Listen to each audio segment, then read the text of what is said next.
तुम्हारे परवरदिगार ने न तो तुमको छोड़ दिया और न तुमसे नाराज ही हुआ, और आखिरत तुम्हारे लिए दुनिया से कहीं बेहतर है।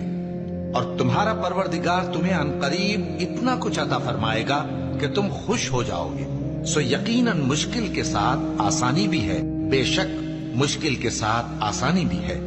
सो जब तुम फारिग हुआ करो तो इबादत में मेहनत किया करो और अपने परवरदिगार की तरफ मुतवज्जे हो जाया करो। अल्लाह किसी शख्स को उसकी ताकत से ज्यादा का जिम्मेदार नहीं बनाता। अच्छे काम करेगा तो उसको उनका फायदा मिलेगा, बुरे करेगा तो उसे उनका नुकसान पहुंचेगा।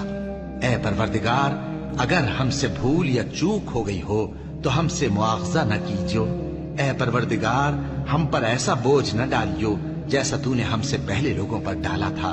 ऐ परवरदिगार, जितना बोझ उठाने की हम में ताकत नहीं उतना बोझ हम पर न रखियो।